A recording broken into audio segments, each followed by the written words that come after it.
Hey friends, another car video here, and wanted to follow up on some questions I got on yesterday's videos. Mainly the question about my passport, more specifically passport cards. So when I applied yesterday, or a couple days ago now, one of the things that I did was I requested a passport card. I didn't specify that in the video though. So that's why my cost was a lot higher.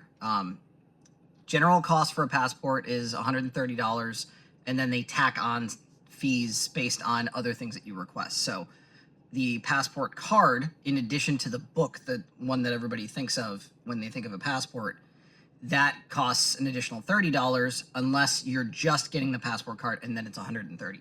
Basically, it's you pay for the one big thing, and then you have your add-ons.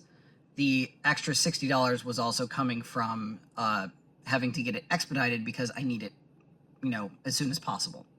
So that's the whole deal there. But why a passport card? What's the difference between the book and the card?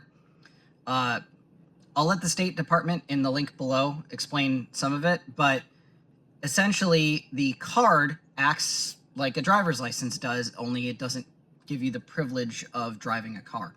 So it's the same kind of information minus your address, which is important, but it's a more valid, more secure ID than pretty much anything except the actual passport book, which means it can only be used in certain circumstances in replacement of a passport, but it's still a very valid ID, and it is a great, safe way to show your ID, to confirm your age, that sort of thing, except it just doesn't have your address. So if you need to verify your address, you can't use it for that.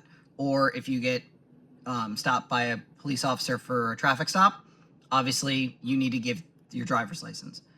But as a Floridian facing this nightmarish situation, go get a passport card, especially if you already have a passport. You should probably update it anyway, just in case. Make sure that your gender marker is correct, everything. The state government can't touch a passport as far as forcing changes. It's a federal thing. It would require federal policy to change, which obviously can potentially change, but the speed of the change at the federal level is snail's pace in most cases. So I highly recommend getting a passport card if you can get one. It's not that expensive, and especially living in Florida now with the situation we're dealing with, I highly, highly, highly recommend it.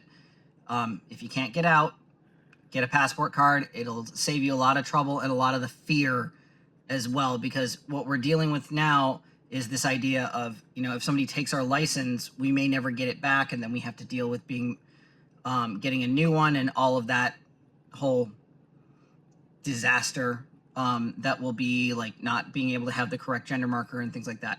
The federal level, you can just, it's a checkbox. That's all it is. You can just, they don't ask for proof. I think you have to do your name. If you change your name, you have to provide name change proof. But outside of that, it's when you're changing your gender marker at the Social Security office or on your passport, it's literally a checkbox. None of this bullshit that Florida's putting us through. And that's half the reason why they hate it. So go get yourself a passport card as soon as you can.